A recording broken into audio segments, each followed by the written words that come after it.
savez, dans la vie comme ça, on arrive dans des endroits, on a bien envie de prendre quelques petits selfies pour de temps à autre mémoriser, rendre ces images de façon souvenir, mais aussi se souvenir davantage des histoires qui s'y cachent. Nous sommes dans la localité de Kapa. C'est un petit village, mais un très beau village qui se cache dans l'arrondissement de Dibombaré. Nous sommes là pourquoi? Pour vous faire découvrir le vent frais, la bonne humeur, mais aussi pour aller à la rencontre de ce monument du Makossa camerounais, pas seulement car de nos jours, on a plusieurs variétés qui s'y trouvent dans ses albums, dans ses musiques. Aujourd'hui, on va vous parler, on va vous distiller de la bonne humeur, de l'amour, du groove et du gros plaisir. Alors, à la rencontre de Martin Ongalais, chanteur, musicien, auteur, compositeur, alors à la rencontre de sa vie, de son enfance, de la maison familiale, de sa carrière musicale, mais aussi de plusieurs autres choses qui se cachent derrière. Bienvenue, installez-vous car Versus, ça commence maintenant. J'ai cherché partout, j'ai fouillé partout. Je n'ai pas trouvé une autre femme qui sache m'aimer. Je n'ai pas trouvé une autre femme qui sache me supporter comme toi et moi. Voilà. Oh là. Dominique, Oui. comment tu vas? Je vais très bien. Oh là là. Mais tu es là? Oui, je suis là. Nous sommes là en fait avec tous les millions de téléspectateurs qui te regardent en ce moment. Ah ouais, ben c'est un plaisir. C'est vrai, de temps en temps, je suis souvent au village pour me ressourcer. Donc, vous avez fait bon de me retrouver de ce côté. Je suis au village pour prendre un peu d'air de temps en temps, comme je l'ai dit, pour me ressourcer, mais ça se passe bien. Oui, c'est important. Là, nous sommes chez toi où tout a commencé, la maison familiale où tu as grandi. Nous sommes à Kapa, je l'ai précisé, je le redis encore. Oui, tout à fait, nous sommes en Kapa, plus précisément en Kender. C'est ici que je suis né pratiquement. Je vais dire, quand maman nous accouchait tous, parce qu'il faut avouer que nous sommes 10. Donc quand maman nous accouchait, elle venait nous déposer par ici chez nos grands-parents. Donc c'est nos grands-parents qui nous ont tous élevés.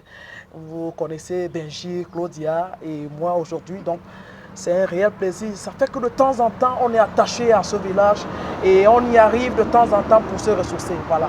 D'accord, ouais. Alors si nous fait visiter, on a envie de visiter la petite maisonnette. Mais il n'y a pas de souci, hein? Vous êtes les bienvenus, voilà. Ouais.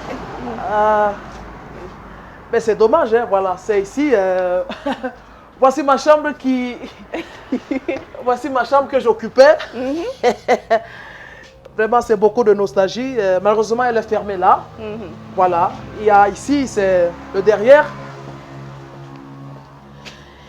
Vous voyez ici, à l'époque, parce que dans cette chambre-là, j'habitais, on y dormait, je dormais là-bas avec mes frères et sœurs. Oui. Et à ce moment, quand je grandissais, quand j'ai atteint l'âge du lycée, ma grand-mère m'a trouvé une chambre de ce côté. Malheureusement, la chambre n'est plus là. Elle n'est plus là, oui. oui. Donc j'occupais une chambre seule en ce moment, parce que j'étais plus petit. Hein. Ouais, voilà, donc, il fallait avoir son espace à soi-même. Et j'étais très content parce que j'aspirais à faire beaucoup de choses de façon autonome.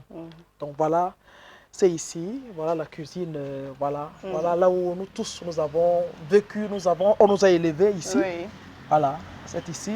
De l'autre côté, ici c'est la maison de la petite sœur de notre grand-père, voilà, qui s'appelait, le nom me fuit, mais oui, voilà, tante Yondo, voilà, il s'appelait Yondo, et mon grand-père s'appelait ici Massango Ewume, voilà, Massango Ewume Benjamin, et son épouse Dikoso Augustine, et donc voilà, on était comme ça, on vivait comme ça, de très bons moments ici.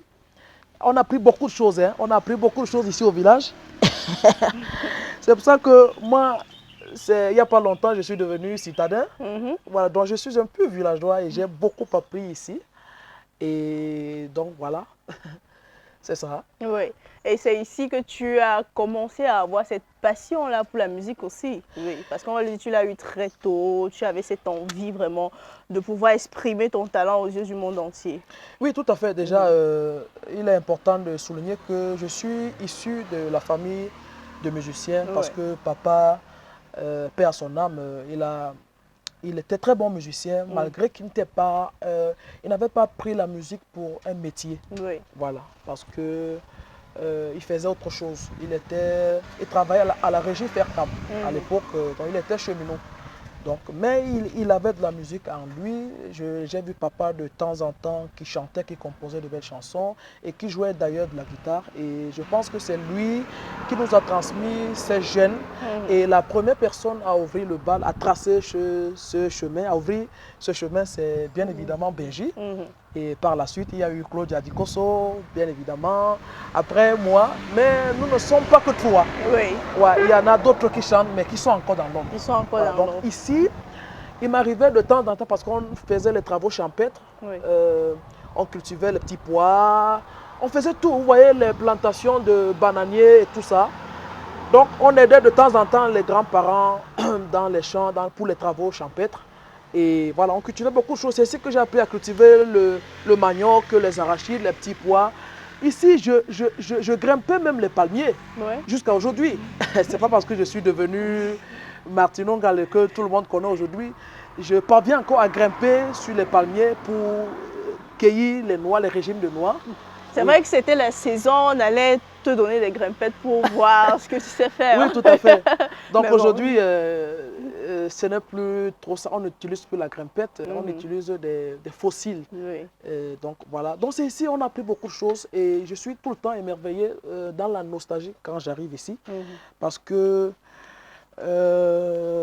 c'est toujours important, hein, parfois de grandir au village.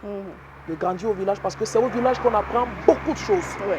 J'ai même appris, nous tous nous avons appris à faire la cuisson et tout et tout. Donc c'est grâce aux grands-parents, grâce au village. Il faut dire que c'est comme ça le village d'ailleurs.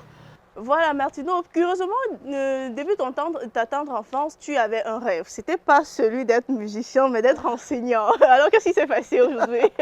Mais comment tu l'as su? Ah non, tu sais, nous on fouille, on cherche et puis on trouve. Ouais. Bien évidemment, quand j'ai commencé mon parcours primaire, c'est vrai, je n'avais pas cette envie-là. Cette envie est née à partir du moment où j'ai intégré le lycée, à partir de la 6e jusqu'à un certain niveau. J'ai eu vraiment cette envie folle d'enseigner. C'était mon plaisir de devenir un enseignant. Malheureusement, le destin n'a pas voulu que ça se passe ainsi. Parce que je me retrouve, je suis quelqu'un qui, à un certain moment, arrive à comprendre certaines choses par rapport à ses camarades de classe, parce que même les cours de musique que j'ai fréquentés, il m'arrivait parfois à comprendre mieux certaines choses. Et ce qui me poussait, ce qui me naissait en moi, cette volonté de vouloir enseigner, de vouloir montrer aux autres ce que moi j'ai pu comprendre que, tu vois. Donc c'est ce qui a pu naître à un certain moment, cette envie de devenir, pourquoi pas professeur, pourquoi pas enseignant. Et donc voilà, c'est comme ça. D'ailleurs, je le suis toujours, même dans la musique, je suis quelqu'un qui partage beaucoup ma modeste expérience, ma modeste connaissance en matière de musique. Et donc c'est comme ça. Donc il faut dire que j'enseigne toujours, au-delà de la musique, hein, j'enseigne toujours parce qu'à un certain moment, j'ai eu à voir quelques élèves qui faisaient les cours de musique. C'est vrai, je ne fais plus trop dans ça parce que je suis trop occupé maintenant. Et donc, j'enseigne toujours. D'ailleurs, tous ceux qui ont besoin de moi, je suis toujours disponible à partager le petit savoir que j'ai. On va rester toujours dans le cadre scolaire puisque tu vas nous amener visiter l'école primaire qui t'a accueilli de la maternelle jusqu'en classe de CM2 ou moins 2. Ouais. J'ai toujours le sourire parce que c'est beaucoup de nostalgie, parce que ça fait beaucoup d'années maintenant. Et revisiter cette école que je n'ai pas vue depuis longtemps, c'est pour moi aussi un réel plaisir. Je vais vous amener dans cette école, vous allez voir beaucoup de choses. Oui, on y va.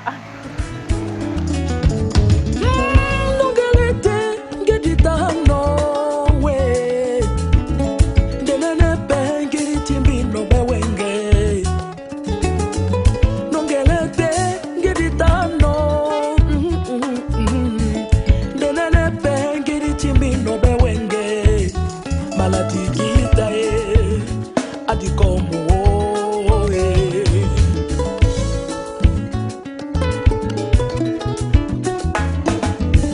bisalawa ditande didango memba bisalawa ditande munina nyandie bisalawa ditande didango memba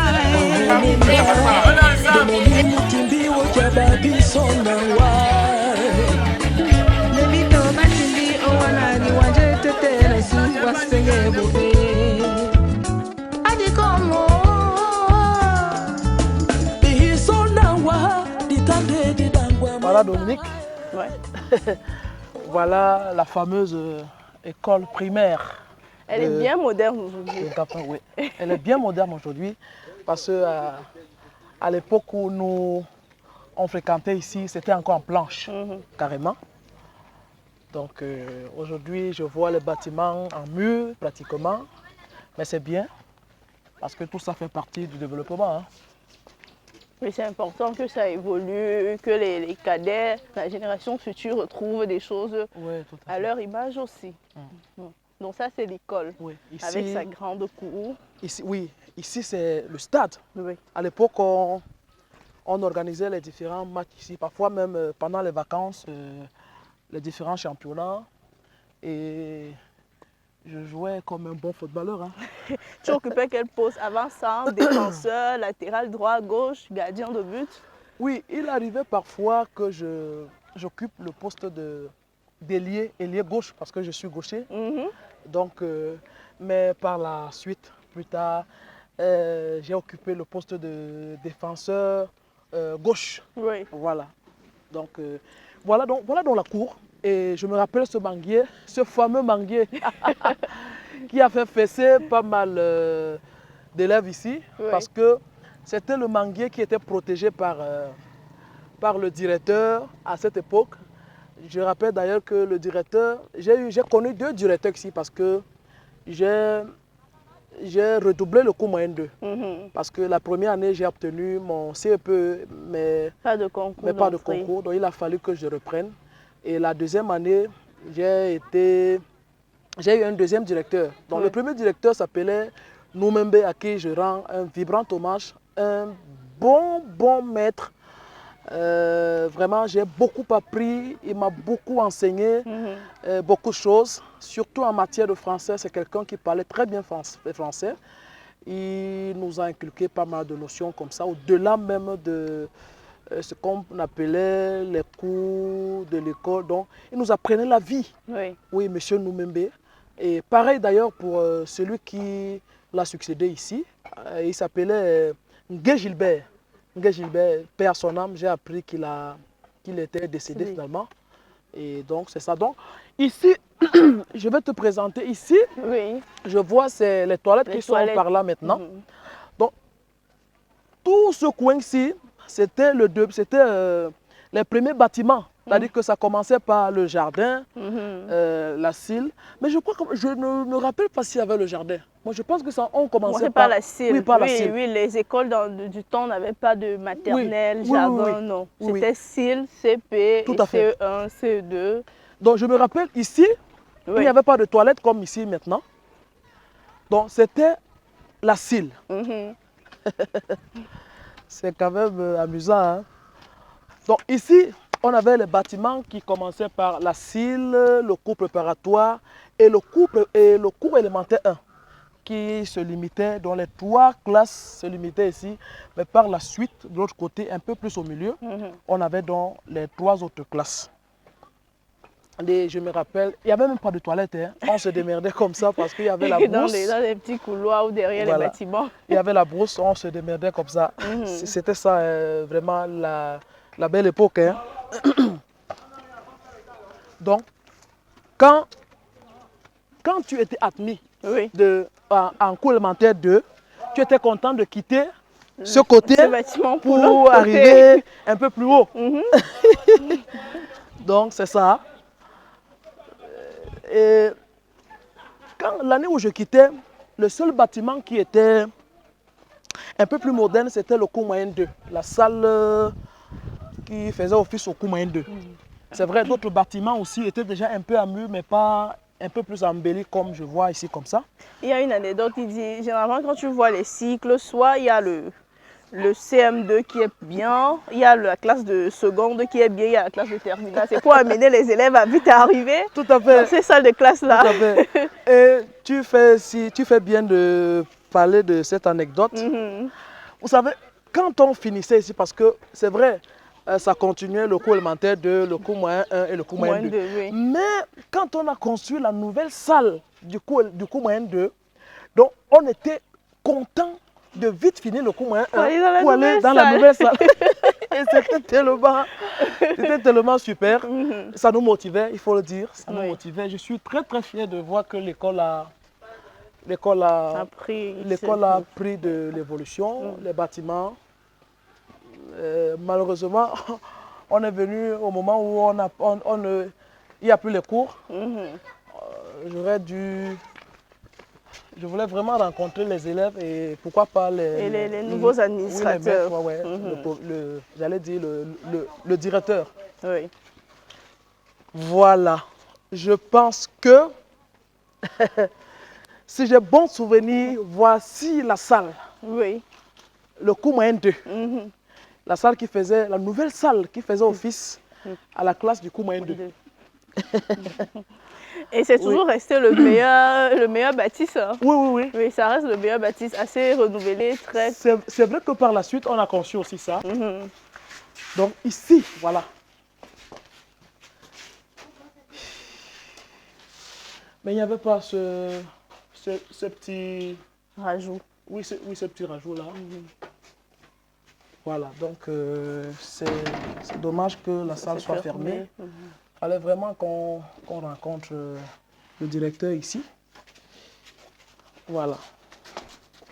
Donc à l'époque, le deuxième directeur, qui s'appelait Nguel Gilbert, parfois, lui, il habitait sous ça. Donc quand il avait la moto, il avait une moto. Donc, vous savez, à l'époque, les enfants sont un peu troublards, un peu baba. Donc on quittait parfois la salle. Donc on jouait pendant même les heures du cours. Donc, quand on écoutait le ronflement de la moto, on se précipitait pour entrer en classe. Donc, je vois encore le derrière, si là.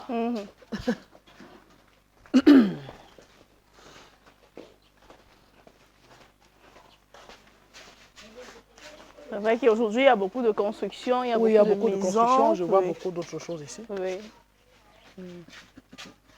Ça a beaucoup changé dans le temps. Ça a beaucoup changé.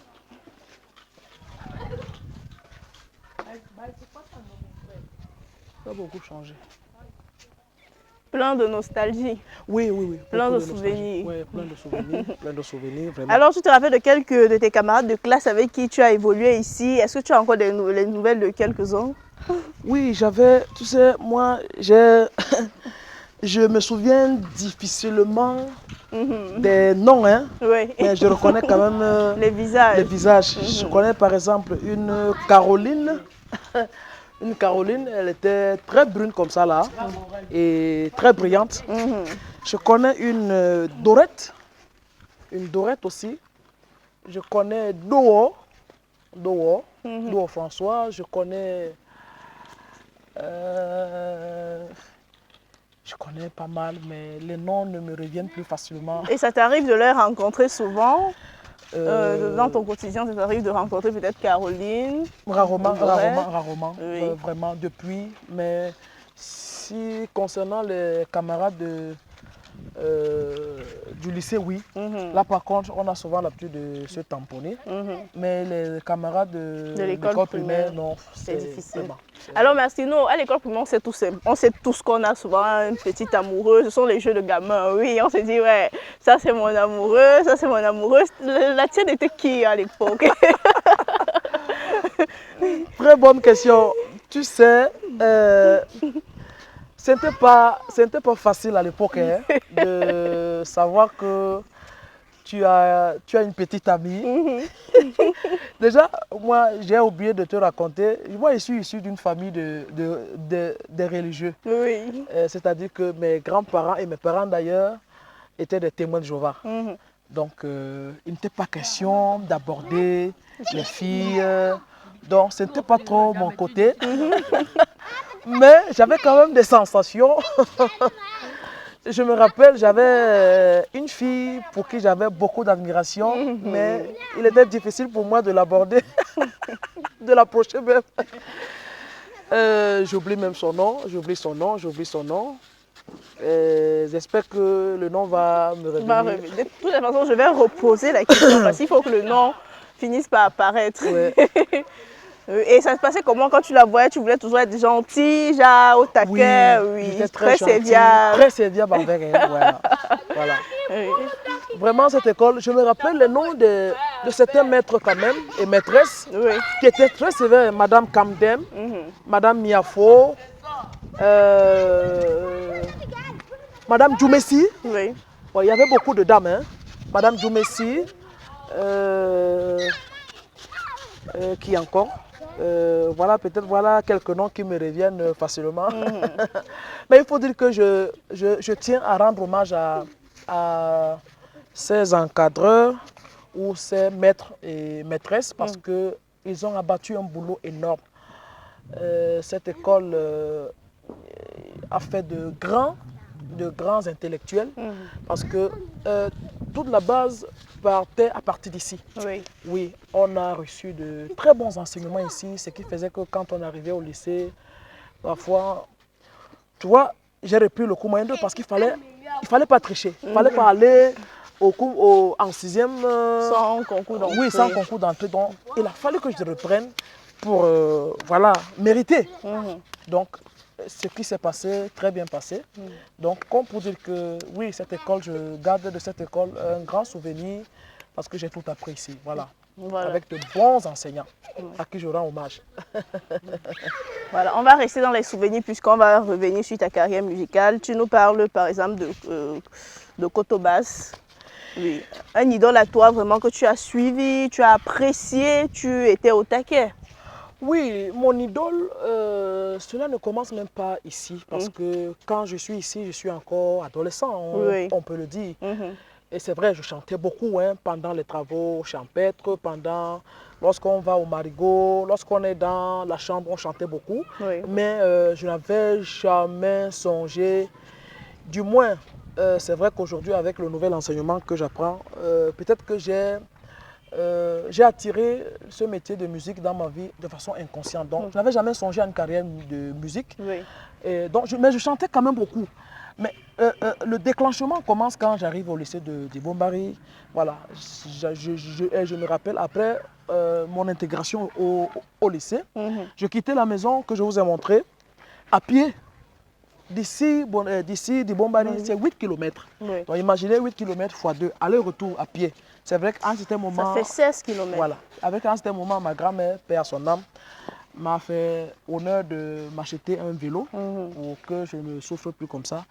Donc, on peut dire que oui, il y avait déjà cet amour de la musique, mais qui s'est développé davantage quand j'ai intégré le lycée. Parce que là-bas, alors, je chantais beaucoup. Je prenais de plus en plus conscience de ce talent parce que les camarades de classe ne cessaient de m'encourager, de me dire waouh, Martino, tu fais bien et tout.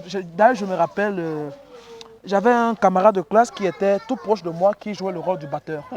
Donc je n'oublierai jamais le nom. Et pour Kombongo François, s'il est à l'écoute de cette émission, je lui fais un petit coucou. Et pour Kombongo François, c'était mon batteur. Et donc, c'est donc comme ça que ce côté musique, je le forgeais. Encore que jusque-là, je n'ai pas toujours pensé à une carrière musicale. Je m'amusais en fait. Je m'amusais en fait. Je me rappelle qu'il a fallu créer un club musique au lycée. Et tout ça, ce qu'on a fait d'ailleurs. Mais on n'avait pas de musiciens. Nous étions deux. À l'époque, c'était Maca Claude. Il est, je pense, en Italie ou en Espagne aujourd'hui. Et moi, les deux chanteurs, il y avait un autre grand frère, lui ne chantait pas, mais lui il était comme notre manager. Vous savez, j'oublie toujours les noms des gens. Donc, on a constitué une équipe, mais finalement on était obligé d'ajouter un peu quelques mercenaires. Oui. Et dans les gens qui ne faisaient pas partie en tout cas qui n'étaient pas dans notre lycée, mais qui étaient au quartier, qui faisaient bien. Donc on était obligé de s'allier à eux. Et voilà donc comment on a constitué un groupe. Et j'ai commencé donc à prendre goût de temps en temps. Je me rappelle une fois. Et on a institué une première répétition. Il fallait que nous soyons tous là. C'était comme un test. Et il y avait le guitariste qui est encore vivant, Mouele Jacques, le groupe Pongo Star. Aujourd'hui, il fait partie du groupe des Frangins. C'est deux qui venaient de sortir leur album.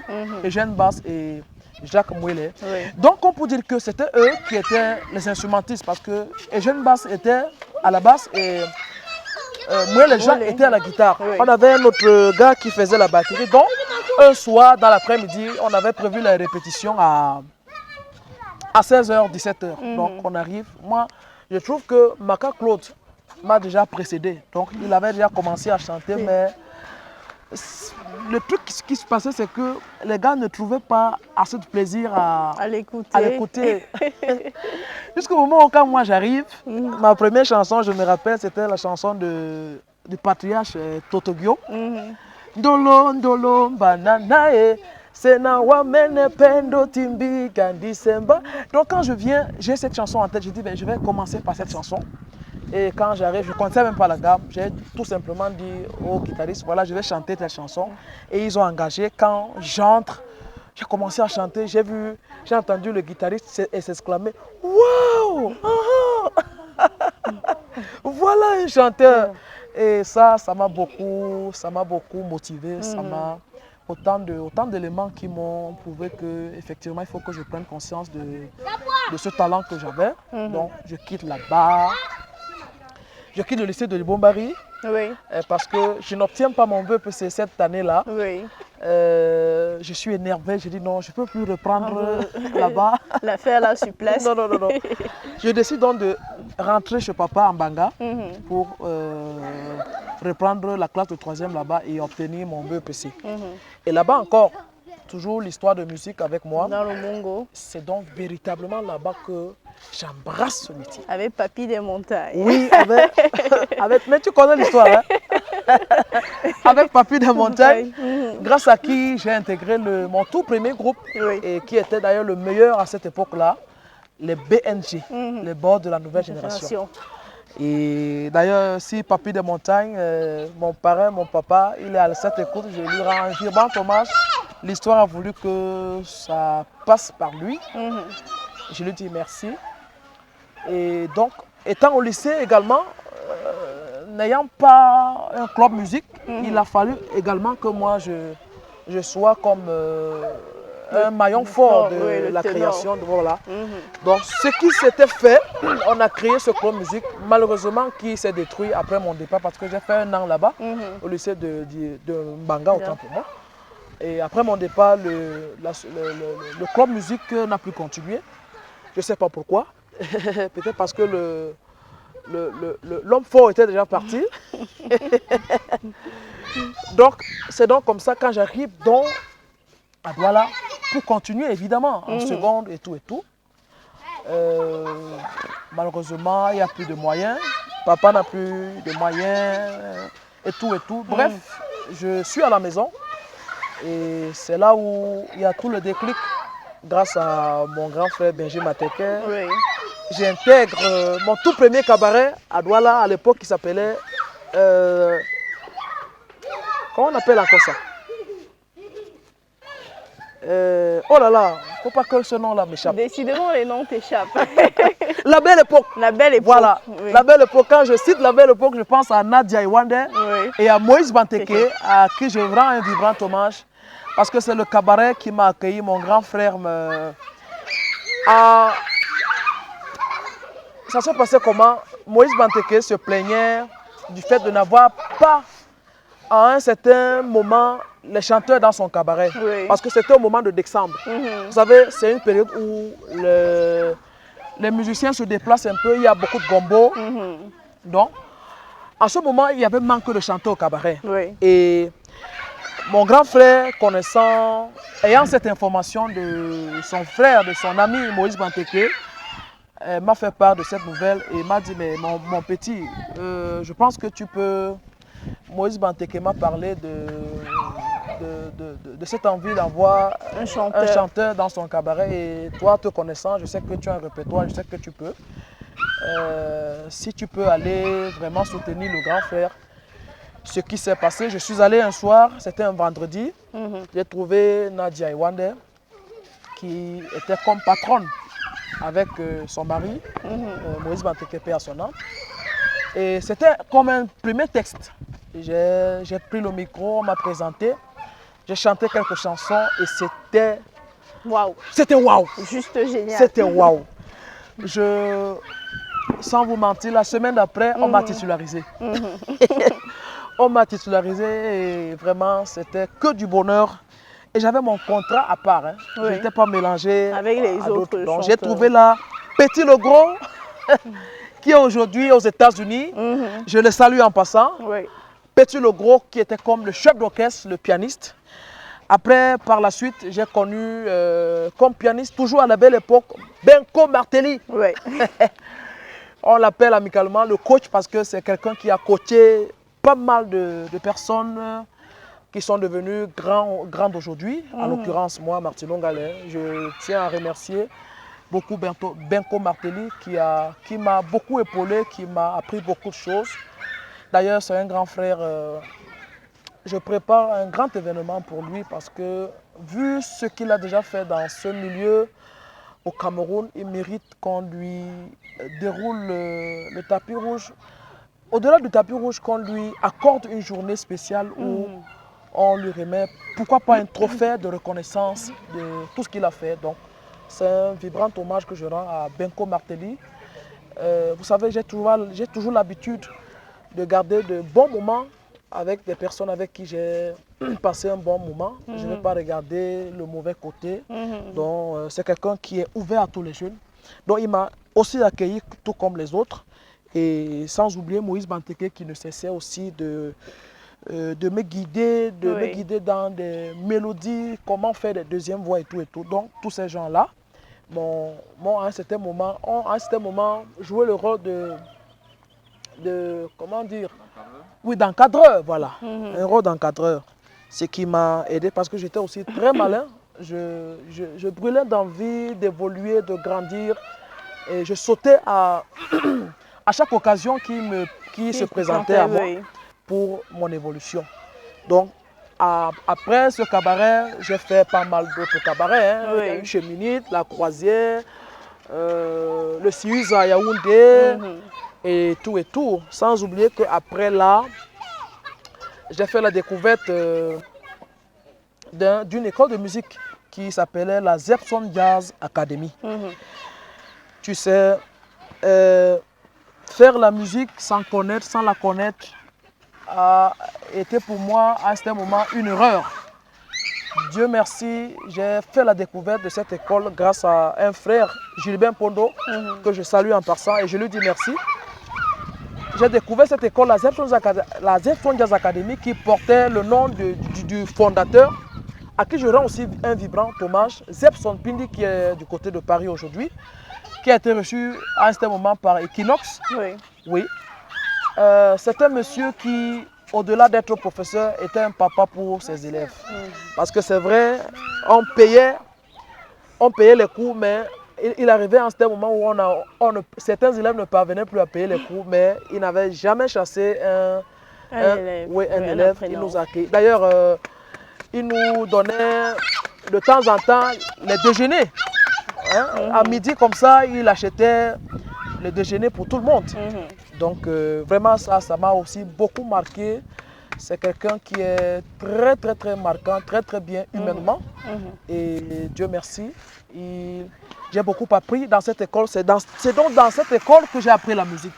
Parce que je faisais la musique comme ça. Je ne savais pas ce que c'est exactement. J'ai appris ce que c'est que l'harmonie, ce que c'est que le solfège, à lire la musique, comment composer une chanson, comment... En fait, bref, c'est là-bas que j'ai appris la musique de façon générale Et je me suis approfondi à la basse. À la basse. Et jusqu'au jour d'aujourd'hui, je suis bassiste, chanteur. Et on peut aussi m'attribuer le mérite d'auteur, d'être arrangeur deux fois. Déjà, tu as arrangé pas mal d'artistes. Oui, tout à fait, Oui. tout à fait. Je pense que c'est un don de Dieu. C'est un don de Dieu. Je ne peux pas me féliciter d'avoir tous ces dons. C'est Dieu qui, je pense que c'est Dieu qui m'a donné tous ces talents. Et je lui dis d'ailleurs merci tous les jours. Donc, entre autres, de façon parallèle, j'ai fait pas mal de concours. En 2004, j'ai participé au concours musique. Musique à l'époque, ça ne s'appelait pas Musique Star. Ça s'appelait le concours national de la musique organisé par les brasseries. Sans publicité. Donc, la première année, en 2004, non, la première année en 2003. Bon, je suis parti comme ça, je partais aussi tester. Oui. Bon, ça c'est pas allé loin. Je suis venu de façon sérieuse en 2004 où je suis arrivé en demi-finale avec le feu à Chalet. À Chalet, qui nous a quittés il n'y a pas longtemps maintenant. Et donc, ils nous ont éliminés en demi-finale, ils sont partis en finale. Sans te mentir, j'étais angoissé, il fallait que je reprenne en 2005 pour remporter l'affaire-là. Et donc en 2005, je suis revenu et je faisais en même temps deux concours. Je faisais le concours musique et je faisais également un concours qui était organisé par Dora Deka, oui, voilà, qui s'appelait La Classe. Et ce concours-là qui t'a donné ton premier album. Oui, c'est grâce à ce concours que j'ai obtenu mon premier album parce que l'anecdote aussi, c'est que lorsque je fais ces deux concours, il arrive que je sois finaliste des deux concours. Oui. Et les deux finales sont le même jour. Ironie du sort. Ouais. Alors qu'est-ce que tu fais ce jour-là? Tu te dis, je ne me prépare plus ici ou là-bas? Vraiment. Puisqu'on sait que tu as gagné celui de Dora Deka qui t'a valu ton premier album. Une grosse anecdote. Oui.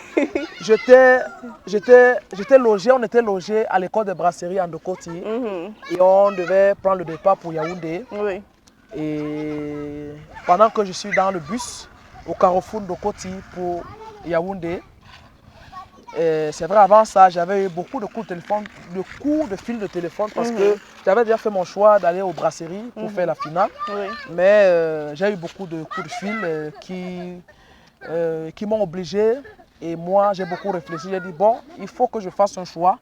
Étant dans le bus pour Yaoundé, au carrefour Ndokoti pour aller, bon, mon ange gardien m'a parlé, il m'a dit, mon petit descend, va plutôt faire la finale de la classe. Et je suis descendu, j'ai dit au revoir à tous mes camarades, à tous mes concurrents qui partaient à Yaoundé pour le concours des brasseries. Oui. Et je suis allé faire le concours de la classe. Et heureusement, j'ai remporté avec brio ce concours. D'ailleurs, je me rappelle, j'étais en finale avec Guy Stéphane, que je salue, c'est un garçon très sympa. Et donc, j'ai fait la finale avec lui et c'était très très bien. Et voilà la finale qui m'a tout donné. Qui t'a donné le premier album. Et en parlant de premier album, on parle d'un titre phare à succès qui est Cathy. On va vous laisser à la maison suivre. Après le premier album, on a eu le titre phare qui annonçait le deuxième album. Voilà, donc je rectifie.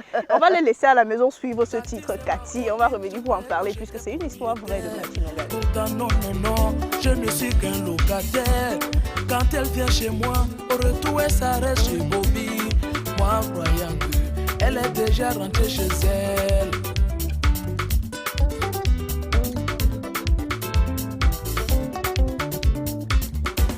Cathy c'est ma petite, je croyais que j'étais propriétaire. Pourtant non, je ne suis qu'un locataire. Quand elle vient chez moi, au retour elle s'arrête chez Eric. Moi croyant qu'elle est déjà rentrée chez elle. Aïe moulin maïe, pourquoi tu me fais ça? Obinamana tonti wae bébé oh. Pourquoi tu me fais ça Tu sais bien que je suis fou de toi. Ouais, à bébé Kosso, on s'engalait. Roger Mwanda pas bien quoi dire. Mon mental, au bon Mbappé on est.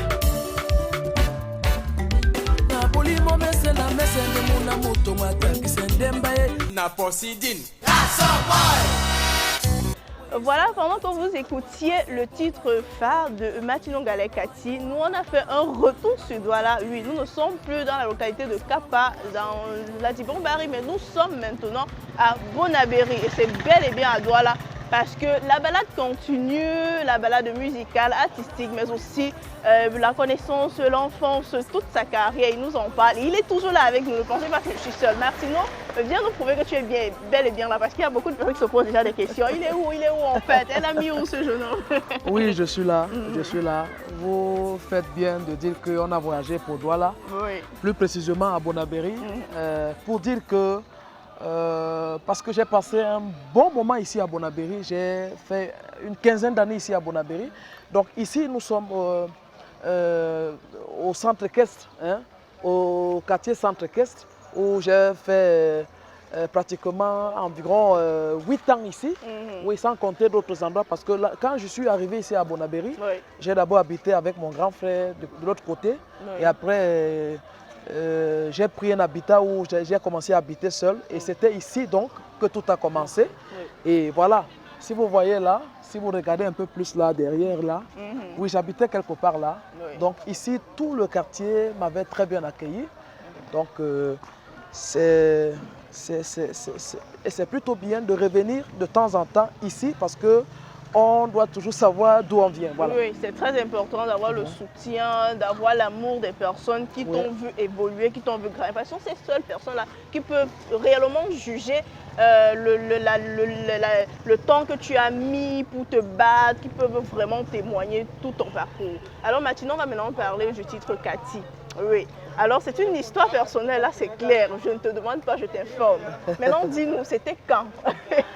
Disons que je compose le titre Kati, c'était avant 2012, Oui. bien évidemment, parce que l'album sort en 2012, intitulé Mélanie, mais que les fans ont baptisé Kati, parce que c'est la chanson qui a le plus marché. Et donc, c'est une chanson que j'ai composée pendant les moments un peu difficiles. Oui. Je traversais un moment un peu difficile. C'est de là où est venue toutes ces inspirations. Merci à Dieu Tout-Puissant d'ailleurs de m'avoir inspiré. Donc, c'est une histoire que j'ai vécue et c'est l'histoire que les uns et les autres ont également vécue. Comme disait Victor Hugo, quand je parle de moi, je parle de vous. Donc, c'est ça en fait. Bon, le vrai prénom de Kati, c'était qui? On sort entre nous. Non, le vrai prénom de Kati était Kati. Je m'attendais à cette réponse. Voilà. Alors maintenant, on va préciser qu'en 2005, tu as gagné le concours, mais l'album, ton premier album sort en 2006. Pourquoi il n'a pas été en vogue? Pourquoi ça n'a pas fait des ravages? Oui, disons que le premier album qui sort en 2006, qui était intitulé Prise d'otage, n'a pas eu assez d'ampleur, assez de succès parce que la promotion n'a pas suivi. Ouais. Et vous savez, je n'ai pas souvent l'habitude de juger des personnes parce que la personne qui a sorti cet album, la personne de Dora Deka, peut-être à un certain moment n'avait plus eu assez de moyens pour promouvoir l'album. Mais qu'à cela ne tienne, c'est un album qui m'a ouvert les portes. Et voilà, c'est grâce à cet album que j'ai embrassé le monde professionnel jusqu'à maintenant. Parlons maintenant du titre Je sais aimer. On a eu deux versions, la version originale et maintenant la version remix. Alors maintenant, moi je vais me concentrer plus sur la version remix. Pourquoi le remix avec Tony Noboji? Quelle était la plus-value de faire le remix avec une autre personne? Oui, disons que la chanson Je sais aimer, qui était arrangée par le grand frère Jolie Préso, que je salue en passant, oui. c'est un monument.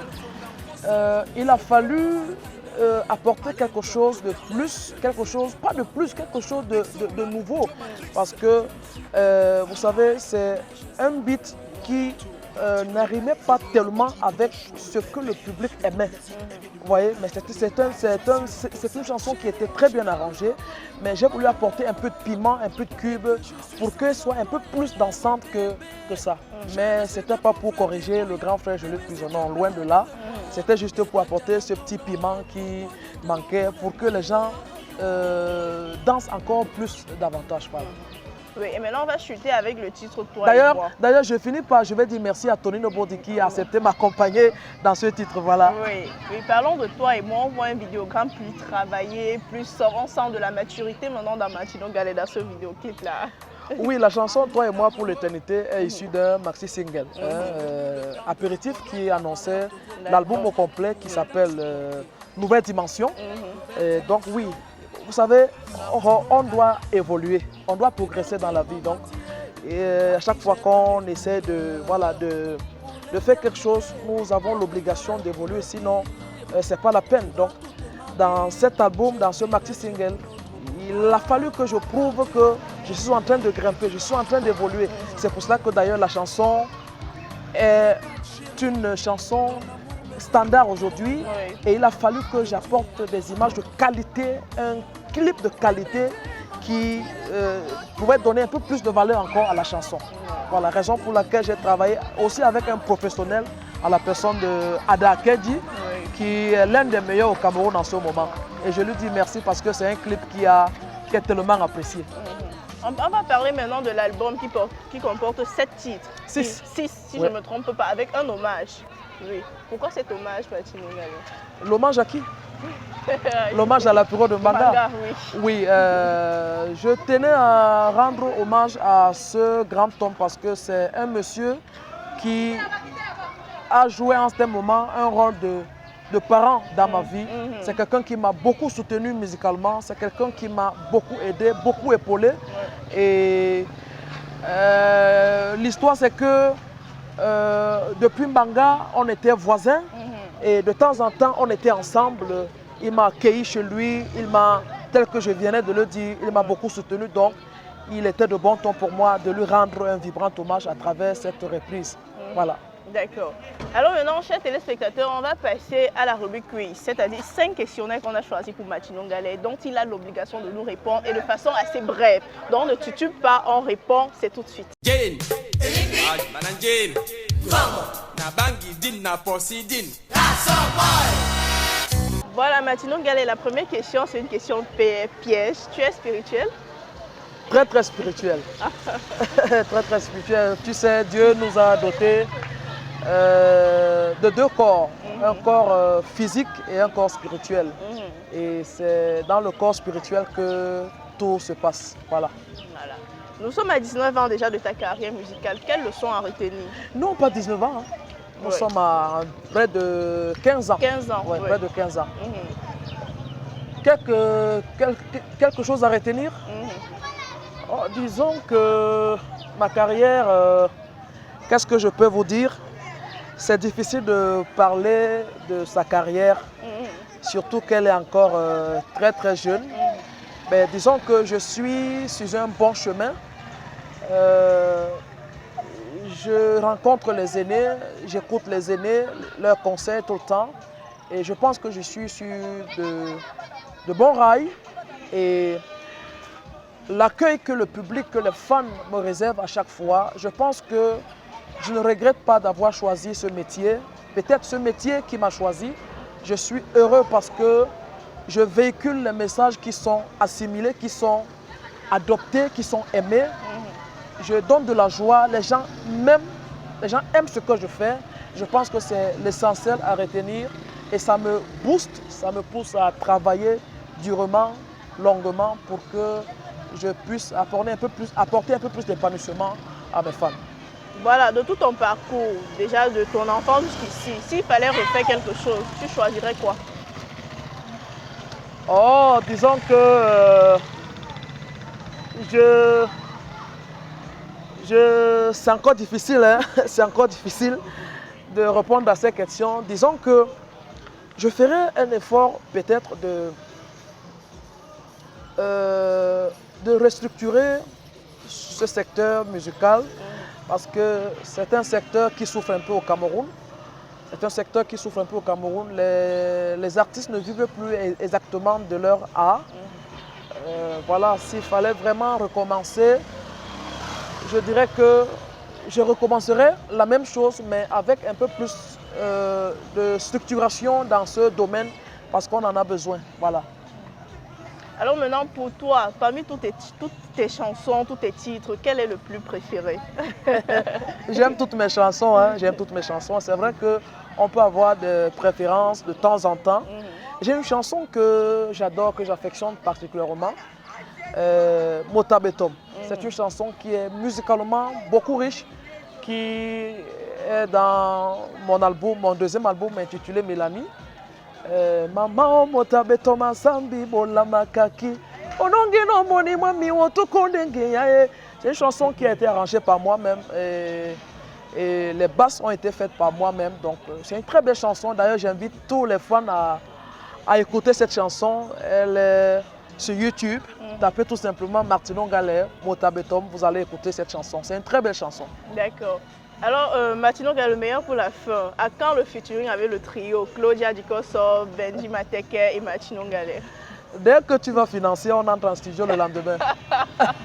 Non, ce ne sont pas les financements qui marquent, puisque on voit le dernier titre de Claudia, on te voit, tu as carrément, tu as la basse, tu as l'arrangement, donc on suppose que c'est plus facile. Si, c'est le financement. Hein. Tout se passe, on ne peut pas sortir un album sans financement, on en a besoin.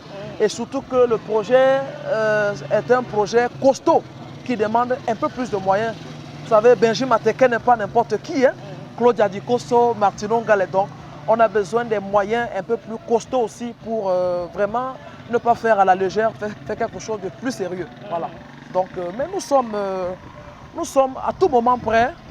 Benji est un grand compositeur, Claudia et moi également. Donc, dès qu'on a quelqu'un qui peut, n'est-ce pas, mettre les moyens dans ce projet, on n'hésitera pas. Voilà.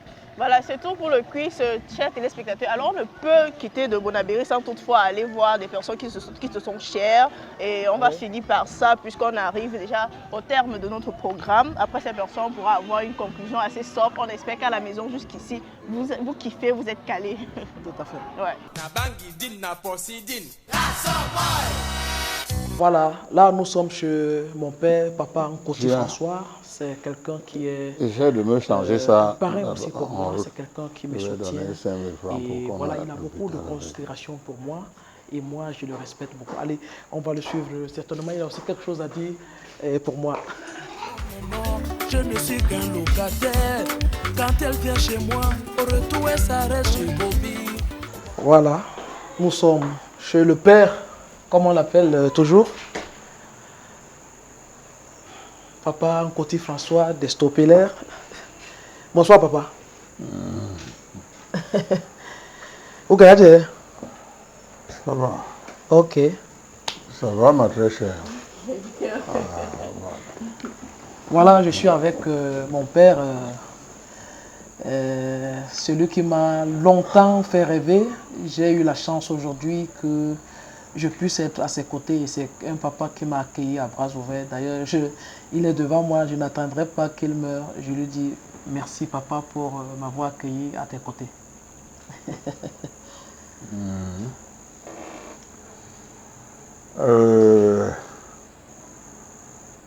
Voilà, je suis très très fier aujourd'hui de vous accueillir chez moi avec ce jeune garçon qui est très talentueux. J'apprécie tout ce qu'il fait, j'apprécie sa façon de chanter.